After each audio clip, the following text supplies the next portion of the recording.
Ya, kali ini kita akan bahas sesuatu yang lagi hot ya, lagi hot, lagi rame ini di mana-mana dan kalau ini terjadi kepada kita nih, langkah apa yang kita bisa lakukan gitu kan. Itu pertama, kedua, kedepannya ini kita memilih tempat yang baik untuk kita bertransaksi itu bagaimana caranya kan gitu ya. Jadi kita langsung saja kita membahas tentang sekuritas ajib-ajib ya. Ajib-ajib ya, dugem lah ya, ajib-ajib dugem ya. Jadi ada seorang klien ya yang intinya dia eh, ngakunya menurut pengakuan beliau ya hanya order saham BBTN ya 9 lot. Tapi ketika habis order terus ngantri ya, katanya ngantri buy, bukan hajar kanan ya, ngantri buy 9 lot. Setelah ngantri buy 9 lot, kemudian ada orderan ke saham yang lain juga, setelah input order semua antri buy katanya. Itu dia udah ditinggal, ya kan? Dan kebiasaan beliau itu sekali beli untuk satu posisi itu, satu emiten itu adalah 1 juta, ya. Oke. Nah, habis input order terus ditinggal. Ya biasalah, umumnya orang-orang kan begitu. Kalau ngantri beli, ya ngapain ditungguin, ya kan? Nah, setelah input order ditinggal, terus tiba-tiba masuk nih notifikasi. Entah by email atau apa ya. Notifikasi di mana dan trade untuk BBTN adalah 16.541 lot. Amazing. Kan gitu ya? Amazing. Luar biasa gitu kan. Kok bisa ya kan? Nah, awalnya saya juga sempat terkecoh ya dengan jadi ada satu lagi akun Instagram malah memposting soal trading limit di account jenis ODT one day trade di mana di sekuritas ajib ini bisa limitnya 20 apa 25 kali modal. Wah, itu kan. Jadi saya kira yang sedang bermasalah ini dia inputnya di akun ODT. Pertama begitu. Lalu saya kira juga, nggak mungkin dong kalau ODT kan nggak mungkin T plus. Ya kan gitu ya. ODT mah for sale di setengah jam sebelum market mau close. For sale itu kan gitu ya. Nah ini nggak for sale karena ada kewajiban T plus. Berarti di akun margin mungkin kan gitu ya. Kalau di akun margin nggak mungkin 20 kali limitnya. Ya kan. Tapi kalau sudah ada bahasa bahwa you akan kena for sale di T plus 4, berarti ini di account regular dong, ya kan? Nah, jadi clear dulu nih. Akunnya akun apa? Nah, kemudian ada postingan berikutnya di mana nih. Jadi diperlihatkan oleh si klien bahwa nih ada pemberitahuan dari pihak sekuritas bahwa keterlambatan ini menimbulkan denda, bunga margin gitu ya, sebesar 14.858.000 bla bla bla bla. Terus atas nilai transaksi 1,8 miliar lebih. Lah, terus saya ngitung dong. Loh, saat ini berapa persen ya kan gitu ya? Berapa persen? Nah, ini saya ngitung, kita ngitung 14.858.690 kita bagi dengan 1.857.336.318. Ketemu hasilnya kali cepet sama dengan persentasenya. 0,79, anggaplah 0,8. Hah? Dalam hati saya, gak mungkin lah satu hari bunga marginnya segini 0,8%. Gak mungkin. Dalam hati saya loh ya. Ini saya bikin video ini kita bicara dengan data, fakta, angka. Jangan narasi, jangan opini, jangan asumsi. Kita bicara fakta, data, angka dulu nih. Kita kupas dulu nih. Lah, kalau dendanya segini 0,8%, ini nggak mungkin sehari.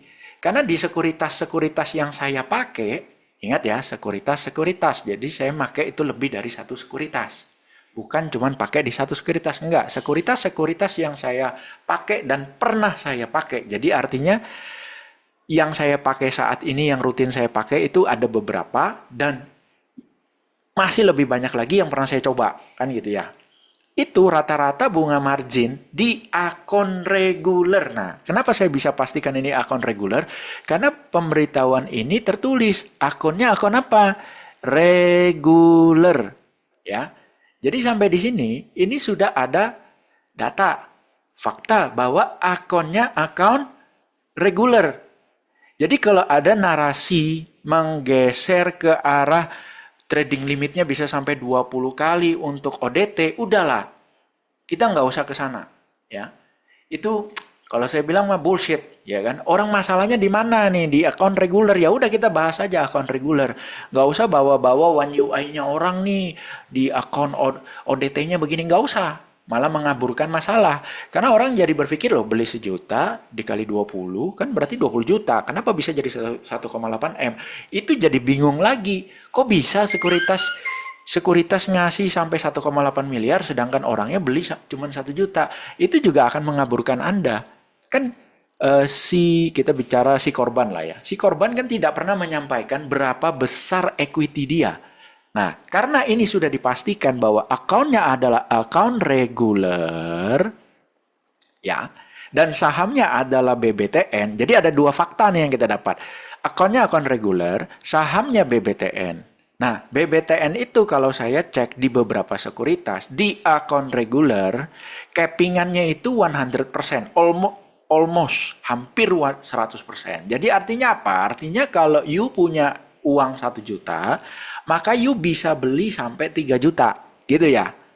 You punya uang 1 juta, you bisa beli sampai 3 juta. 2 jutanya adalah limit, gitu ya. Gampangannya gitu. Ya, limitnya adalah 2 kali lipat dari modal.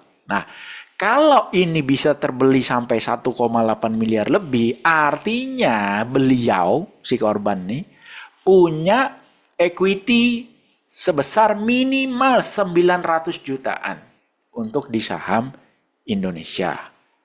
Karena sekuritas Ajib ini katanya juga bisa beli saham US. Saya sih nggak pernah coba ya. Saya nggak pernah coba.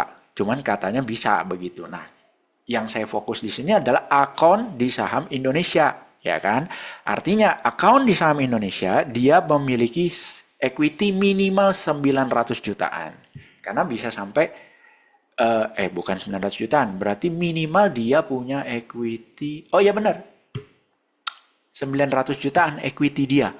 Makanya dia diperbolehkan beli sampai 1,8 miliar. Ya kan? Sebentar. Ya benar. Ya. Jadi equity dia ada 900 juta. Cash misalnya kosong udah nih. Misalnya nih cash kosong. Portofolio saham ada 900 juta, maka you bisa beli BBTN sampai 1,8 miliar. Artinya 1,8 ini 2 kalinya 900 juta. Seperti itu. Ya.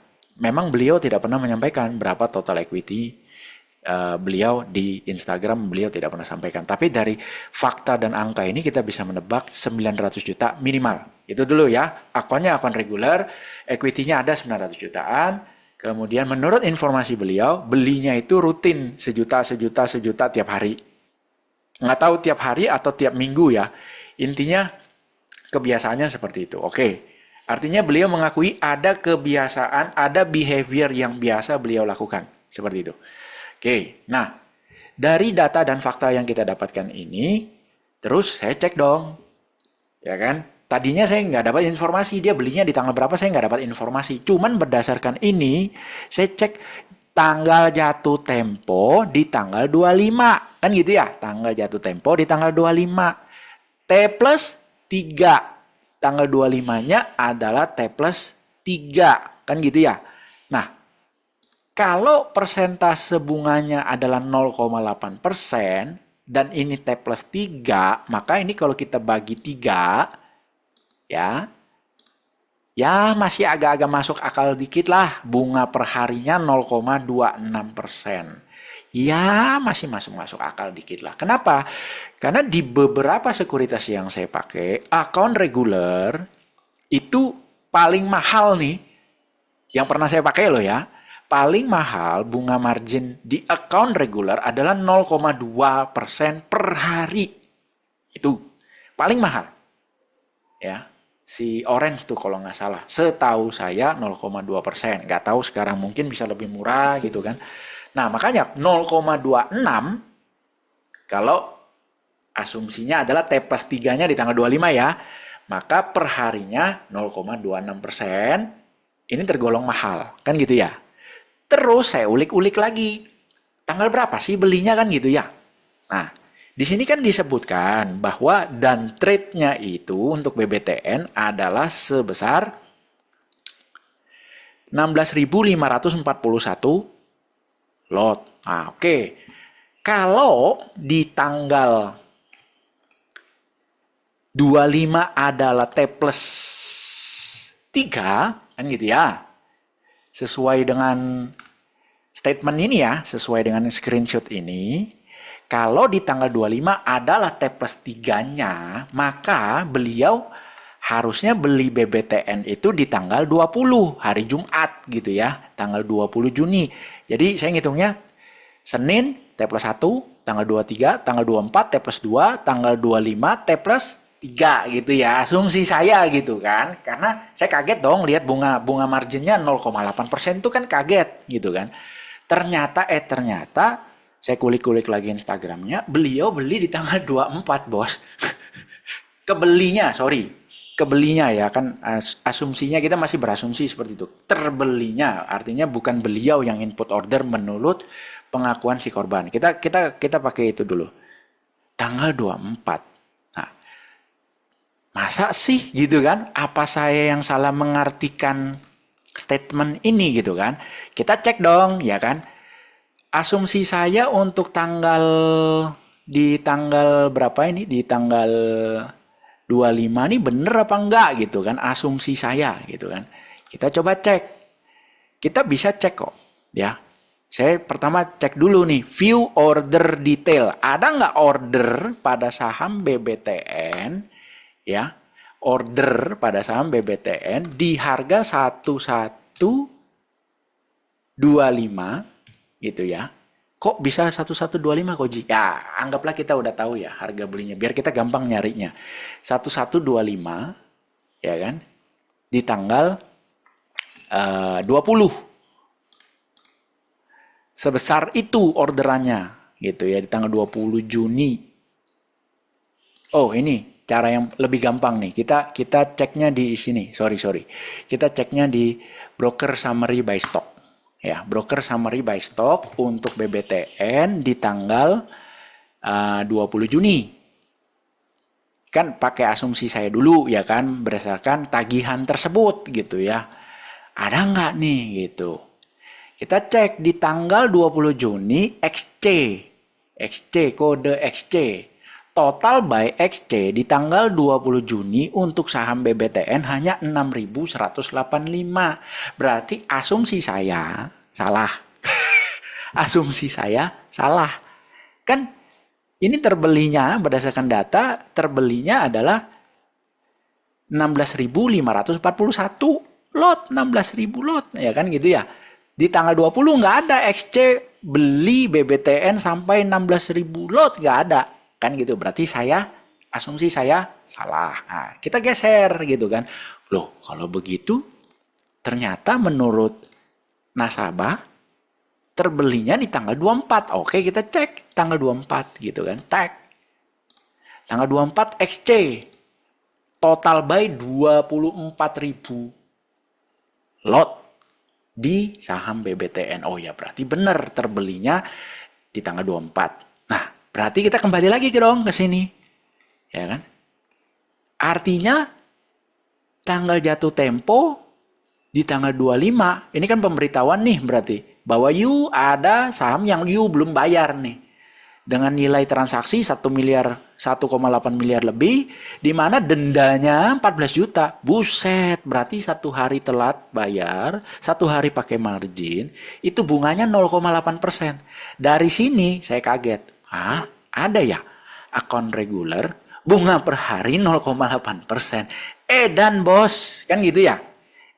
Dan ini mahalnya luar biasa bos. Kalau saya bilang ya, dibandingkan dengan yang lain. Jadi ini bukan asumsi, tapi berdasarkan data. Kenapa 0,8 mahal? Karena sekuritas yang saya pakai, beberapa sekuritas yang saya pakai, paling mahal itu akun reguler, satu hari bunganya 0,2. Nah gitu ya, jadi ini bukan asumsi, bukan narasi. Kan bisa dicek, kan gitu ya. Oke, jadi kesimpulan pertama, gila bunga marginnya segini coy. Serem, ya kan? Serem. Oke. Nah, sekarang kita kembali lagi ke apakah benar ada 16.541 lot transaksi di tanggal 24? Kita cek. Dari orderannya dulu deh di tanggal 24 untuk BBTN 24 ya. Di harga 1125. Ada nggak orderan 16.541 lot? Order ya, bukan dan. Order dulu aja ya. Ordernya ada nggak? Nah, ordernya kita cek, ternyata ada bos. Order masuk di jam 09.53 lewat 54 detik. Ya, XC 16.541 lot. Jam 9 lewat 53. Kita cek. 9 lewat 53. Cocok nih, ya, match. Match apa nih kan? Pemikiran saya match itu dan trade loh ya. Dan trade gitu kan. Ternyata match itu maksudnya orderannya masuk. Karena dan trade-nya itu bukan jam 9 lewat 53, bukan. Beberapa menit kemudian baru dan trade. Jadi 0953 cocok ya. Orderan masuk nih 0953 cocok. 16.541 lot. Dan nggak nih kira-kira orderannya kan gitu ya pertanyaannya. Dan apa enggak nih orderannya? Oke, kita cek di harga 1125 tanggal 24. Kita cek dannya itu apakah satu kali dan atau beberapa kali dan. Kita bisa cek di sini view dan detail. Ceplak. BBTN. Ya, di tanggal 24. Ini kita bicara data fakta dulu ya. Data fakta, udah nggak usah yang lain-lain dulu ya. Jangan digeser ke narasi One UI-nya seperti ini gitu ya, tampilan online tradingnya begini. Nggak usah dulu. Ya kita bicara data fakta dulu biar enak ngomongnya ke depannya. Ya.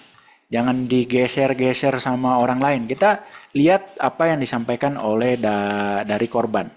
Nah, apakah benar dan trade-nya itu 16.541 lot? Saya cek, ya kan? Ternyata benar loh. Tahu dari mana? Ini bos. Nah, ini kalau ada arsiran di sisi yang sebelah kiri, itu di kode sekuritas yang sebelah kiri, itu artinya kejadian harga di bid gitu ya. Ini Anda lihat. Ini kalau dijumlahin semua, cocok Pak. 16.541 lot. Ya, cocok. Dan orderan ini sekali enter loh. Ini 16.541 lot. Ini satu kali hit, Pak. Ceplak. Bukan dipecah-pecah begini. 3.477 dulu. Enggak. Ini kenapa 3.477? Karena si ZP Kim Eng itu jual 3.477. Makanya dannya 3.477. Tapi kan XC total antrian di bidnya adalah 16.541. Satu kali enter bos. Oke, satu kali enter 16.541. Satu kali enter, satu kali hit. Oke, nah kita kembali lagi ke statement si korban. Korban bilang gue cuma order 9 lot. Oke, 9 lot. Kita cek. Benerkah ada orderan 9 lot di harga 1125? Ya kan? Ternyata ini kalau dicari gak ada bos. 9 lot XC di harga 1125. Apakah mungkin dia di harga yang lain? Kita nggak tahu. Ya karena korban juga tidak bilang 9 lot itu di harga berapa. Atau mungkin saya yang tidak lihat bahwa beliau sudah pernah menyampaikan. Jadi tolong koreksi saya kalau memang beliau sudah menyampaikan harga beli untuk 9 lotnya beliau. Nah, supaya Anda semua juga bisa cek dengan cara seperti ini. Saya rasa fitur seperti ini di setiap sekuritas ada kok. Ya, disediakan kok. Ya. Jadi jangan Anda tanya ini Koji ini pakai sekuritas apa? Jauh, nggak usah. Santai aja dulu, ya kan? Kalau Anda pemain lama, Anda udah pasti tahu lah ini sekuritas apa, ya kan? Dan kalau Anda pemain lama, ya itu nanti kita akan bicara lebih lanjut lagi ya. Nah, jadi beliau tidak bilang 9 lot ini di harga berapa. Jadi kita asumsikan saja bahwa di harga 1125. Kalau di harga 1125 itu nggak ada orderan XC input order 9 lot, itu nggak ada, bos. Ya, nggak ada. Ya, nggak ada. Kita lihat ke belakangnya ya. Ini kan menitnya kan ada ya. Kita lihat ke belakangnya sebelum jam 9:53. 9 lot XC itu nggak ada. Saya udah cek satu persatu XC order 9 lot BBTN. Ya, nggak ada. Ya, XC ini 2 lot. Ya kan? XC ini 2 lot. XC 1 lot.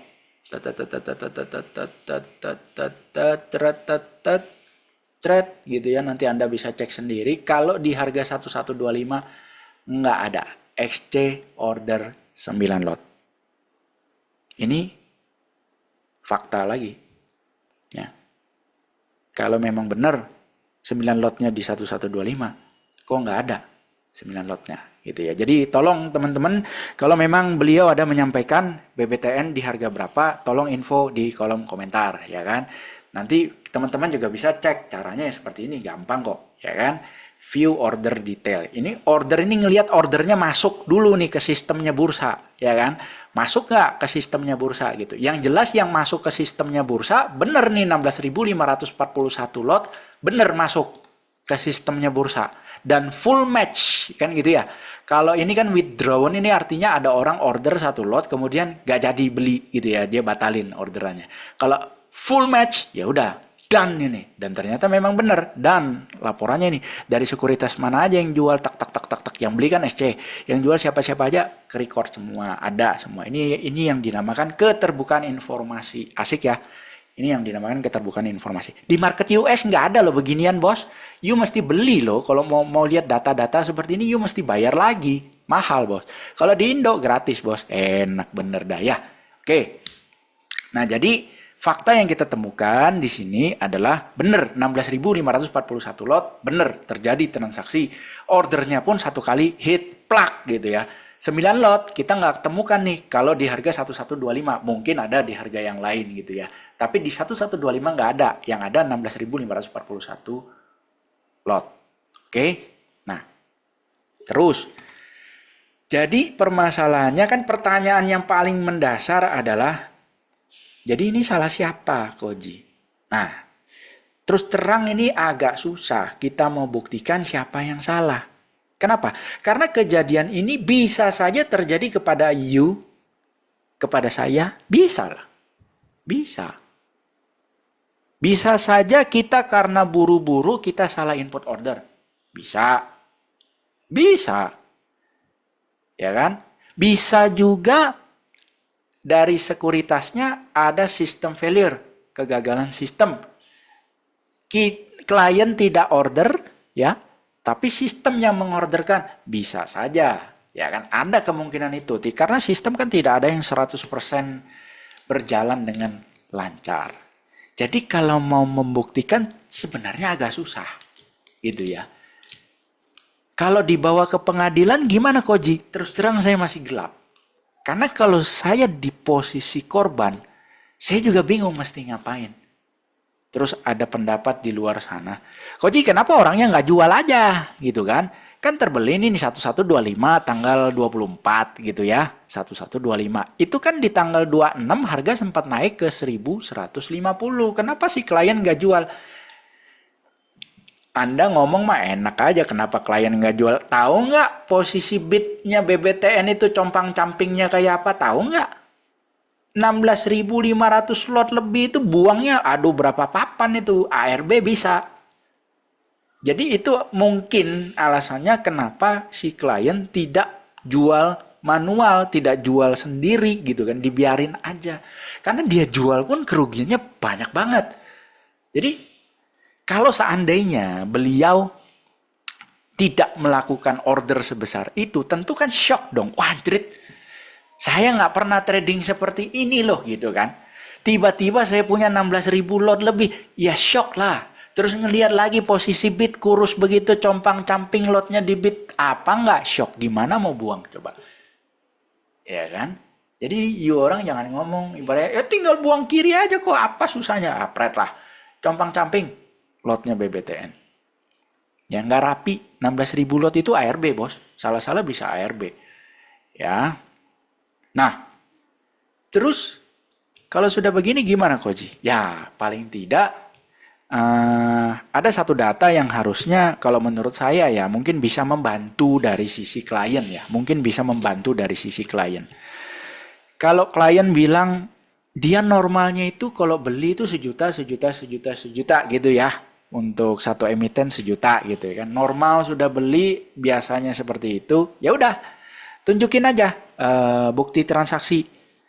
Nggak usah jauh-jauh lah 3 bulan ke belakang gitu kan. Bahwa itu memang kebiasaan beliau, belinya seperti itu, tak tak tak tak tak tak tak tak tak gitu kan.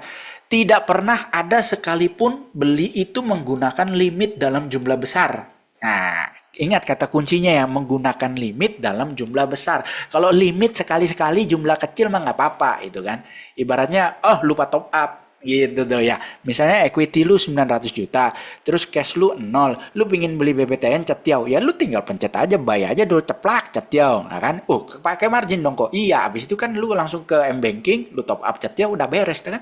Gak akan kena bunga margin kalau you selesaikan di hari yang sama. Gitu ya.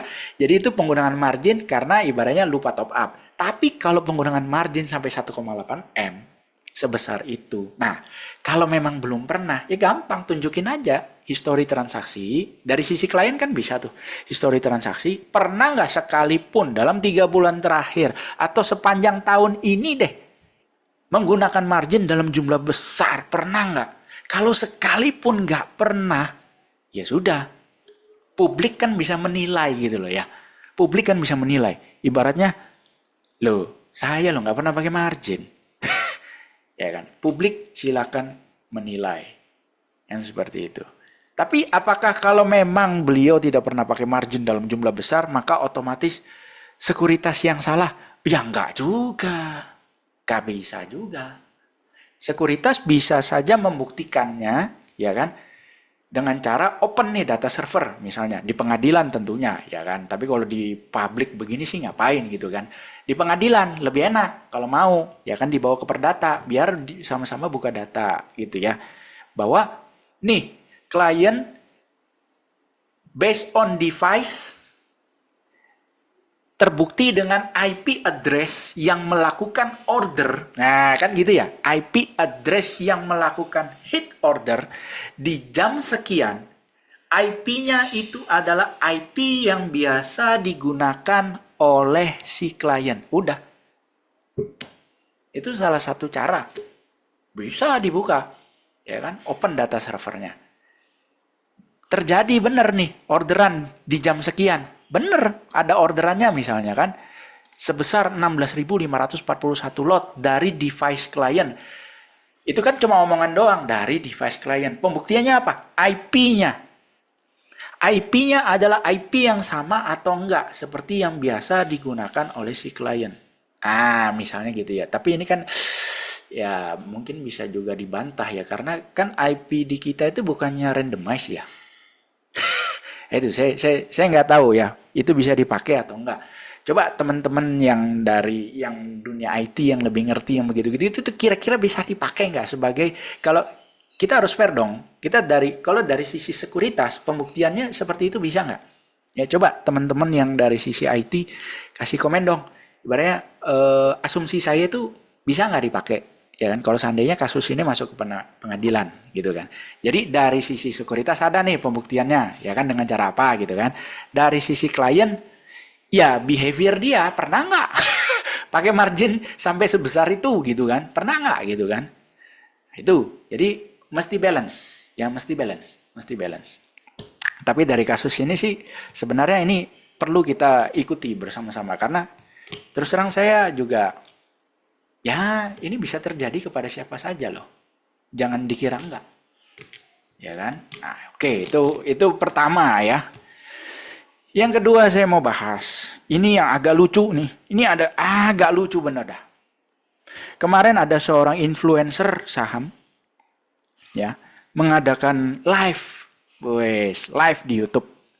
Terus ibaratnya ujung-ujungnya live-nya berubah menjadi members only gitu kan. Tapi ya saya masih bisa nonton.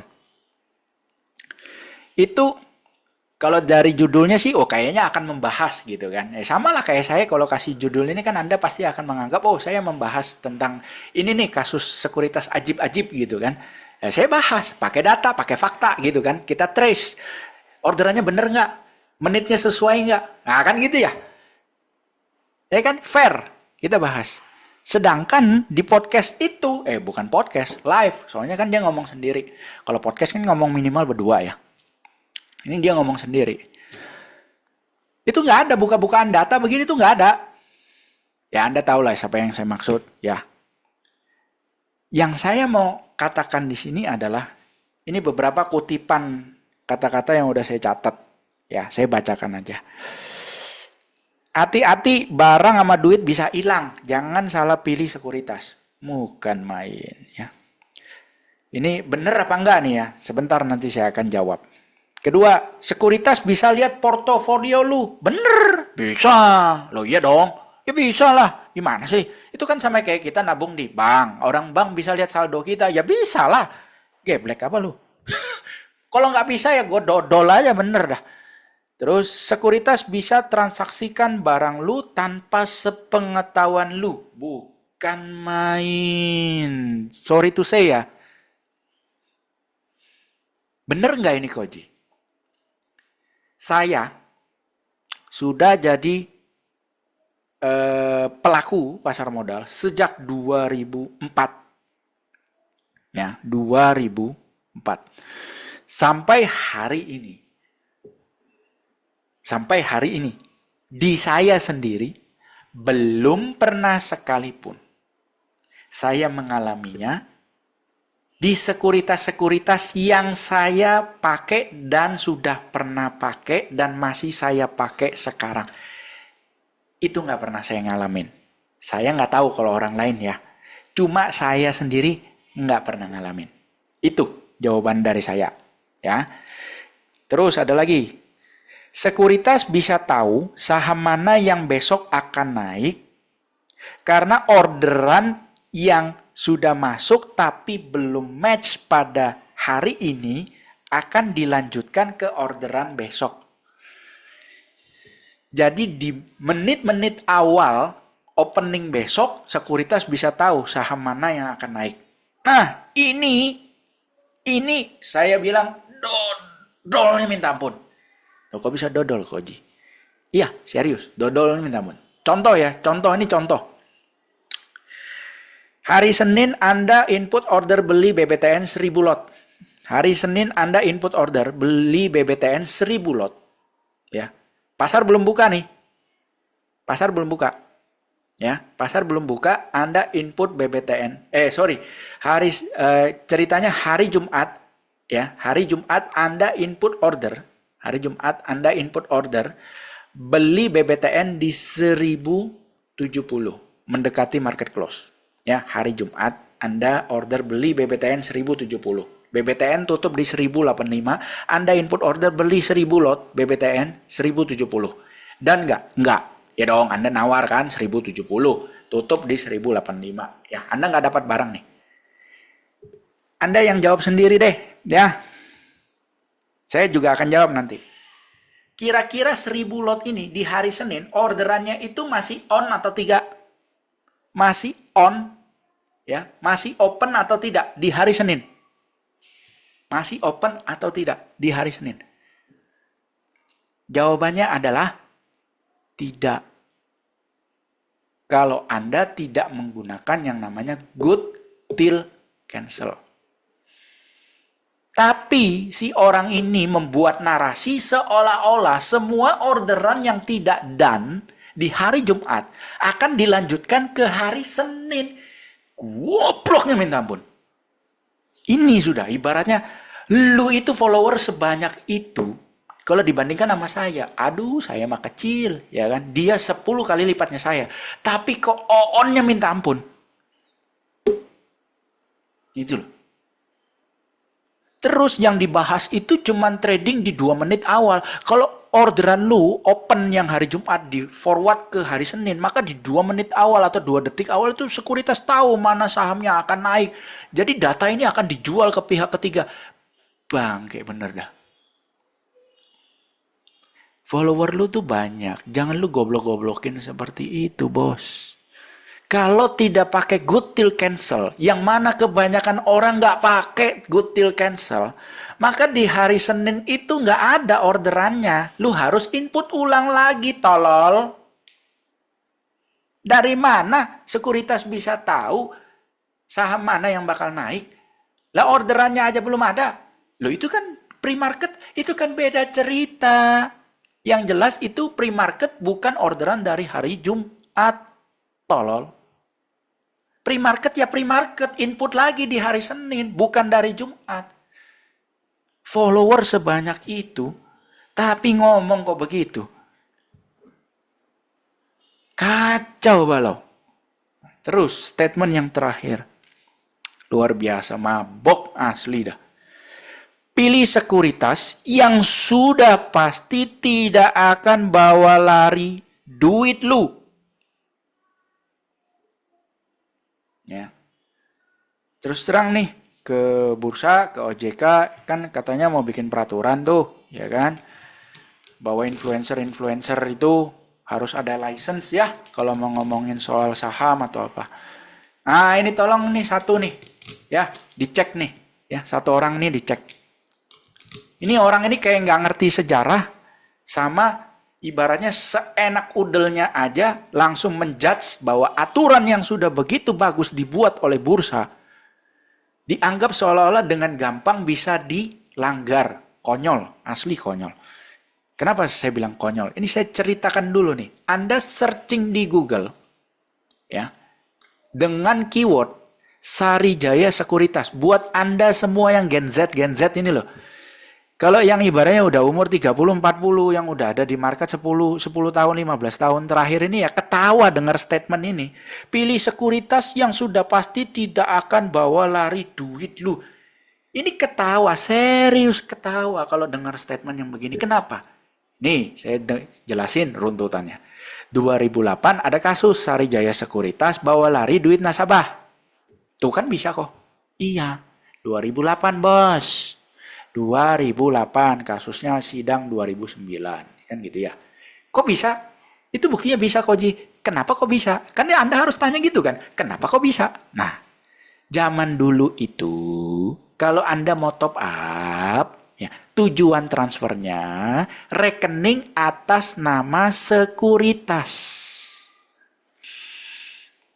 Ya, misalnya sekuritas Ajib nomor Anda nama nasabahnya misalnya Bapak Budi. Oke, huruf B ya, Bapak Budi huruf B. Maka Bapak silakan transfer ke nomor rekening ini atas nama sekuritas Ajib. Itu. Zaman dulu seperti itu, Bos. Sampai kapan? Sampai kalau nggak salah tahun 2012 apa 2011. Antara 2 tahun itu, 2011 atau 2012. Diberlakukanlah yang namanya aturan rekening dana nasabah. That's why orang semua kalau top up, transfernya ke rekening dana nasabah atas nama siapa? Atas nama klien itu sendiri.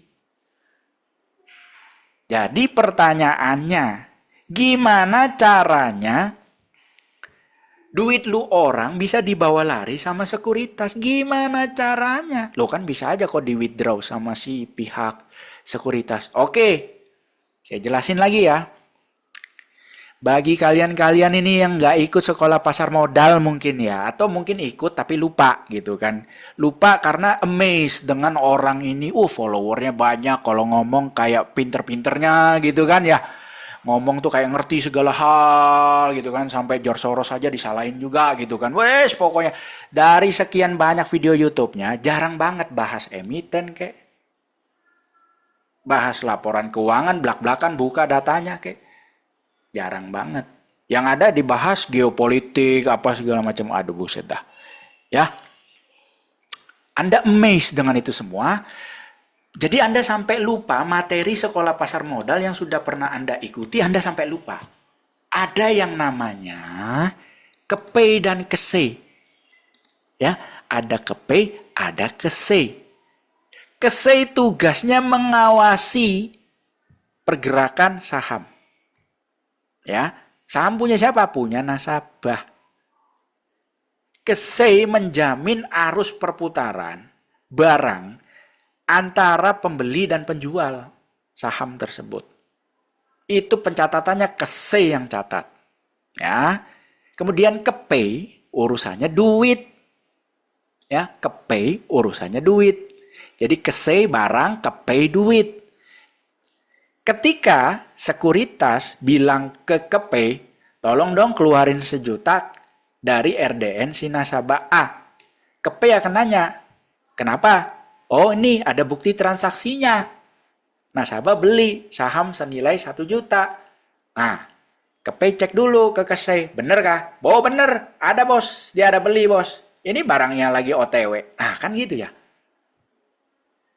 Barulah KPI akan mengirim uang nasabah A 1 juta kepada sekuritas. Bukan tolol. Kepada si penjual saham. Karena yang jual saham akan terima duitnya. Itu. Jadi sekuritas pegang apa? Nggak ada. Ya, nggak ada. Sekuritas itu benar-benar nggak pegang uang, nggak pegang barang bos. Barang dipegang KSE, uang dipegang KPI. KPI yang ngawasin perputarannya. Uang dipegang sama bank. KPI yang mengawasi arus keluar masuknya. Sekuritas nggak ada pegang bos. Jadi kalau ada statement yang mengatakan pilih sekuritas yang sudah pasti tidak akan bawa lari duit lu. Hah? Terus dia dengan enaknya berkata, itu semua nama-nama sekuritas yang kalian sebutkan di live chat itu, saya nggak mau pakai, lu buset dah.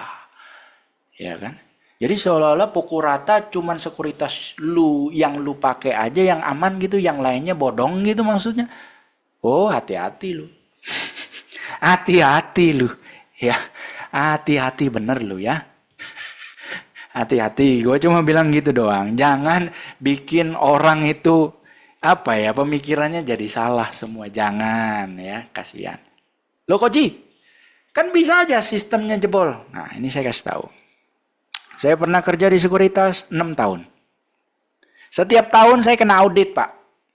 Karena omset cabang saya itu naik luar biasa signifikan. Ya dong, naik dong. Oh, tiap minggu ada training gratis kok. Ya kan, tiap Sabtu Minggu. Pokoknya tiap minggu training gratis untuk klien semua. Ya kan? Makanya kalau di training berarti klien jadi paham, mengerti bagaimana cara trading, bagaimana cara mencet order apa segala macam. Mereka pintar, transaksi otomatis pasti naik, ya kan? Saya diaudit tiap tahun. Yang audit siapa? Bursa juga pernah datang, KSE pernah datang, OJK pernah datang. Mereka kalau audit, ya ampun, pusing 7 keliling dah. Main cabut data aja. Tolong Pak Ji, saya mau lihat data transaksi nasabah A. Waduh. Mohon maaf Pak, saya nggak pegang data transaksinya karena saya di cabang. Saya mintakan ke pusat. Pusat kasih itu, ceplak gitu kan.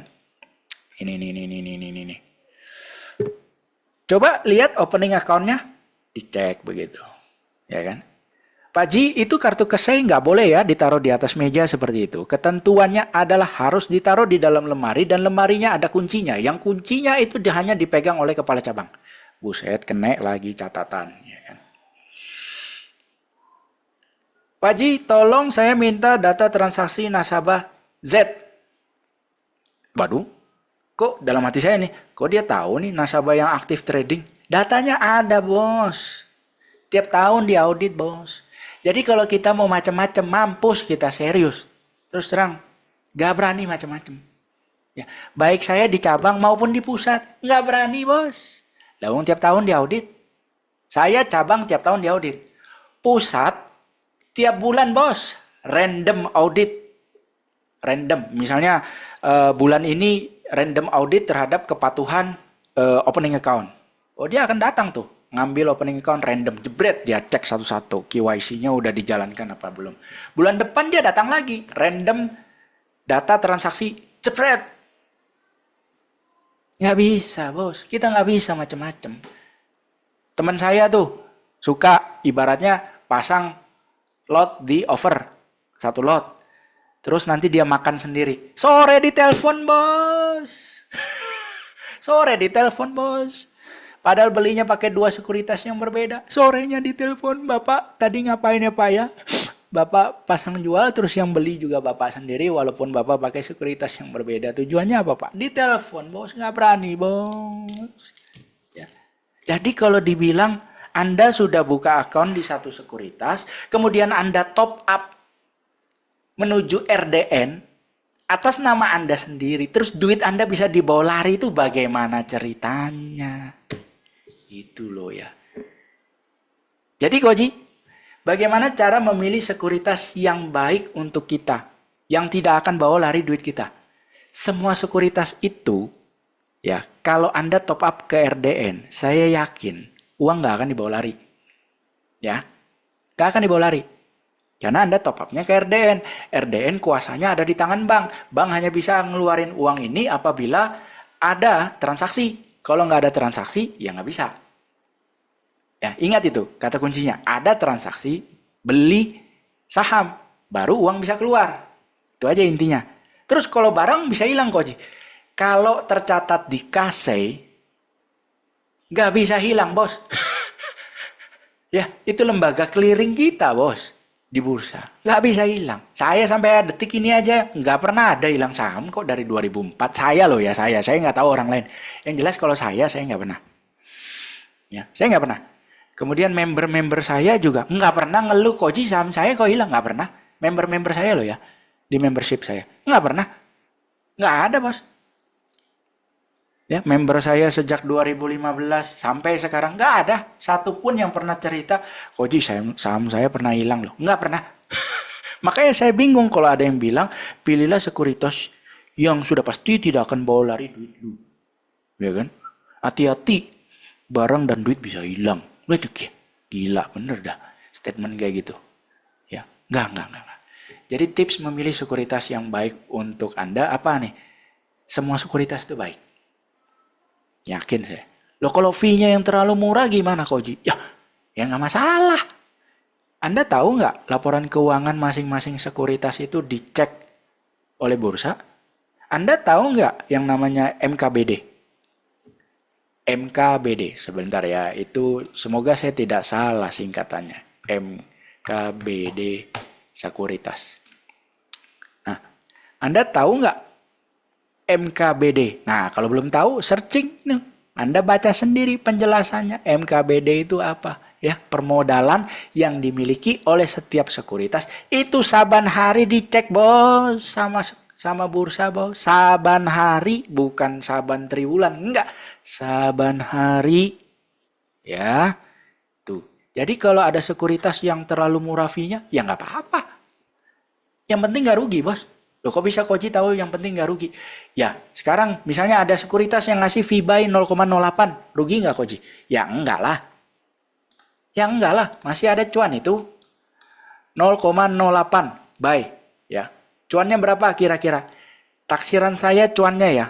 Untuk ke P, ke C, bursa kan ada ibaratnya ya duit untuk lembaga clearing kan. Itu kan ada dulu jatahnya mereka. Jadi ibaratnya kurangin 0,06. Ini simpelan aja. Jadi sekuritas itu masih mendapatkan omset 0,02%. Omset dari fee buy. Ya. Loh besar nggak ini Koji? Ya besar lah kalau value transaksinya gede. Kalau fee semurah ini, value transaksinya pasti gede. Ya. Jadi kalau scalper, ya pilih aja yang fee-nya murah. Kalau jadi scalper fee transaksi mahal, boncos bos. Ya kan, boncos pasti. Scalper pilih fee transaksi murah. Sesimpel itu. Murah itu asal jangan di bawah 0,06 ya. Oke, kalau ada yang menawarkan di bawah 0,06 untuk fee beli, jual rugi itu namanya bos. Ya janganlah, ya, ya jangan. Toh, si sekuritas yang saya maksud ini ya kita sama-sama tahu lah ya. Ada nggak dia iklan gede-gedean? Nggak ada bos. Biasa-biasa aja iklannya. Ya kan, jadi untuk biaya marketing nggak boncos-boncos amat, santai wae. Ya kan? Anda pasti tahu lah ini siapa. Ya kan? Biasa aja. Boncos nggak? Enggak. Oh, laporan keuangan bisa kalian lihat semua kok ada di Bursa Efek laporan keuangan masing-masing sekuritas ada. Ya jadi sudahlah, jangan mau dikadalin seperti itu. Nah, kalau untuk swing trade, momentum trade, buy on breakout, pilih sekuritas yang fee-nya murah juga nggak kok? Ya nggak perlu. Yang kita pilih adalah sekuritas yang bisa memberikan kita auto order yang handal. Ya, sekuritas banyak yang ngasih auto order, ya kan? Tapi yang handal, jangan ketika terjadi trigger buy dia cuma tola-tole aja, ada apa ya? Ordernya nggak jalan, nah itu kan kacau. Biasa kalau sekuritas yang begitu, auto ordernya agak tersendat-sendat, itu karena fee transaksinya murah. Ya, murah. Sehingga dia tidak bisa invest ke server untuk memperbesar server. Ya kan? Karena kecepatan orderan itu tergantung dari server versus jumlah nasabah. Jumlah nasabah udah terlalu banyak, server nggak ditambah. Ya udah lelet dong. Simple aja seperti itu. Ya kan? Berarti pilih sekuritas yang sepi dong kok. Enggak. Fee-nya yang reasonable. Ya. Saya justru pakai sekuritas yang fee-nya mahal. Online trading fee-nya mahal. Tapi auto ordernya jarang banget, cuman tola-tole bos. Jarang bos. Ibaratnya dari 100 kali transaksi mungkin cuman 1 tola-tole. Itu pun jarang lah. Artinya tola-tole 1% doang. Bahkan lebih kecil dari itu. Gitu. Jadi saya nggak pentingin fee. Yang saya pentingin karena saya butuh auto order, maka saya butuh ibaratnya kecepatan servernya. Nggak pelit-pelit sama investasi server. Sekuritas apa itu Koji? Ya banyak. Cuman yang ngapain saya sebutkan di sini? Ya kan lebih baik saya sampaikan kepada para member di pedagang angka. Dan itu pun beberapa ya, bukan cuma 1, 2 gitu, enggak. Ya, member-member saya semua tahu, pasti saya sebutkan lebih dari 2. Yang mana yang terbaik? Ya cobalah buka di masing-masing gitu kan. Bukanya lewat siapa kok? Ya langsung aja ke salesnya, jangan lewat saya bukan remiser bos. Itu membuktikan saya tidak dibayar sekuritas. Kenapa? Karena bukanya nggak lewat saya. Nggak ada juga, yuk buka akun, gua titip kode referral gua ya, biar nanti gua dapat fee. Nggak ada. Lu boleh tanya sama member-member saya. Nggak ada. Koji cuman sebutkan nama sekuritasnya. Udah, titik, sampai di situ doang. Nggak ada kode referral, nggak ada ibaratnya, yuk ntar sama salesnya si ini, nggak ada. Nggak ada. Ya. Kalaupun misalnya supaya gampang gitu kan, karena ibaratnya dari pihak member, aduh Koji saya udah pernah coba mau buka di sekuritas yang Koji ngomong, cuman astaga salesnya ya ampun slow respon Koji. Baru saya ibaratnya, ini bisa nih sama sales yang ini, gitu ya, ceplek, udah langsung. Tapi ya tetap yang handle opening account sales, jadi saya nggak dapat apa-apa. Kalau saya remiser maka you buka akun lewat saya, gitu ya. You buka akun, saya titip kode referral. Itu baru saya dapat sesuatu. Tapi you buka akun langsung ke sekuritas. Saya nggak ada nitip kode referral. Berarti saya nggak dapat apa-apa, bos. Itu loh. Ya. Fair enough. Really, really fair. Terus Koji, kalau saya investor, saya milihnya sekuritas apa? Investor kan tradingnya jarang. Jadi nggak usah cari fee-nya murah. Nggak usah. Jadi yang dicari apa Koji? Carilah sekuritas yang punya data fundamental emiten yang lengkap. Ibaratnya kita gampang tinggal klik, klik. Mau lihat tahun ke belakang panjang nih misalnya sampai 10 tahun ke belakang. Misalnya dia udah IPO 10 tahun, kita bisa lihat sampai 10 tahun ke belakang. Nah itu bagus tuh. Ya datanya lengkap berarti kan. Boleh ke sana. Auto order, auto order itu antara perlu dan enggak. Karena kan Anda invest. Invest mah nggak butuh auto order karena jualnya kan order manual, nggak butuh pakai stop loss, ya kan. Invest, katanya invest, ya kan. Kalau invest itu nyari dividen loh ya, bukan capital gain, jangan ketuker ya. Jadi carilah sekuritas yang punya data fundamental yang bagus, bisa screening data fundamental, itu bagus, ya kan. Udah nih, Fee nggak usah Anda pusingin. Auto order nggak usah Anda pusingin. Gampang, udah gitu doang. Yang penting Anda tahu bahwa semua sekuritas itu baik. Nah, gitu ya. Termasuk sekuritas ajib-ajib ini belum terbukti loh. Belum ingkrah, belum pengadilan aja belum kok. Ya kan, jadi ya asas praduga tak bersalah lah kita kan. Simpel-simpelannya begitu. Ya, cuma intinya semua sekuritas itu baik. Karena saya nggak pernah mengalami yang aneh-aneh. Di semua sekuritas tuh nggak pernah saya ngalamin yang aneh-aneh, nggak pernah. Ya, dari 2004 sampai sekarang nggak pernah. Lempeng aja, ya kan? Lempeng aja. Member saya juga lempeng-lempeng aja, nggak ada yang pernah aneh-aneh. Nah, jadi tolong deh, Anda harusnya udah bisa menilai lah orang tersebut yang ngomongnya enggak itu tadi, yang nakut-nakutin Anda itu levelnya itu sampai mana. Bisa nggak dia jelasin kenapa ada RDN? Bisa nggak sejarahnya itu, historinya gimana? Dasar hukumnya ya seperti itu alurnya. Kalau dia bilang sekuritas bisa bawa lari duit lu, bisa bawa lari saham lu, ya itu artinya dia menuding ke wasit, lu orang curang. Loh iya dong. Karena wasit semua yang monitoring itu. Uang, wasit yang monitoring. Barang, wasit yang monitoring. Berarti sistemnya wasit jebol dong. Artinya dia menuding ke wasit. Nggak beres wasitnya. Sedangkan saya, Anda tahu sendiri di Telegram, saya di YouTube channel, apa yang saya keluar. Ibaratnya saya bentrok ke wasit itu apa? Ya aturan ARA, ARB, suspend, UMA itu kan. Saya tidak pernah sekalipun menyatakan bahwa saya nggak percaya sama ke saya. Nggak pernah bos. Nggak pernah. 100% I believe with that system. Cuma yang saya nggak suka adalah aturan ARA, ARB, UMA, suspend. Udah itu doang. Ya biasalah, inputan, masukan, ya kan. Tapi saya tidak pernah menyatakan bahwa wasit punya sistem jebol, bisa dijebol. Kalau berani ngomong uang lu sama saham lu bisa hilang, itu kan sama dengan nuduh sistemnya wasit jebol. Lucu gitu loh. Lucu, bener-bener lucu. Itu. Dan Anda harus ingat, sekuritas yang merek dagangnya itu ada embel-embel brandnya bank, secara hukum itu kan PT-nya beda bos. PT-nya beda, badan usahanya beda.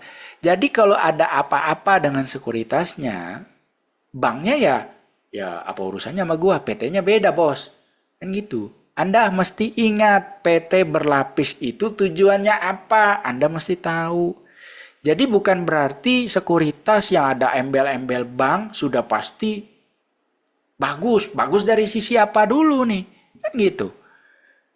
Anda sebagai user dengan aturan main yang sebagus ini di bursa kita, di mana barang, uang sekarang sudah benar-benar aman sejak 2011-2012, ada ke P, ada ke C. Anda itu fokus cari yang fiturnya bisa membantu transaksi Anda, bisa membantu tradingan Anda. Yaitu tadi yang saya sebutkan. Scalper, cari yang fee-nya murah. Buy on breakout, trader, cari yang ada auto ordernya yang reliable. Ya jarang tolak-toleh. Investor, cari sekuritas yang bisa provide data-data fundamental dengan mudah dan bisa screening data-data fundamental. Lah itu clue-cluenya, udah sesimpel itu bos. Ya. Jangan termakan omongan orang-orang yang akal sehatnya itu cuman demi follower, demi aji mumpung. Jangan. Jangan ya dek ya, jangan. Ya semoga Anda semua bisa mendapatkan manfaat dari video saya kali ini. Apabila ada salah-salah kata, saya mohon maaf. Mengenai kasus sekuritas ajib-ajib dengan si klien, ya kita doakan sama-sama supaya cepat selesai. Karena kita semua menanti, ibaratnya ujungnya permasalahan ini tuh seperti apa. Karena ya bisa saja terjadi kepada kita semua, itu bisa. Nah kita pingin tahu nih penyelesaiannya seperti apa. Ini akan menjadi tolak ukur ke depannya. Ya. kasus ini akan menjadi tolak ukur ke depannya. Dan saya yakin Bursa Efek OJK akan benar-benar adil ya melihat kasus ini. Saya yakin. Karena data itu ada, bos. Nanti tinggal dicek aja datanya. Seperti itu. Sesimpel itu kok. Ya dari sisi klien tinggal memberikan bukti behavior transaksi saya seperti apa. Ya kan? Gitu. Dari sisi sekuritas juga ya seperti itu tadi. Mohon ya masukan dari teman-teman yang ngerti IT. Bisa nggak itu tadi? Cek by IP. Address siapa yang import order tersebut. Kalau memang bisa ya bagus. Ya kan? Harusnya lebih cepat selesai masalahnya. Sampai jumpa di video berikutnya.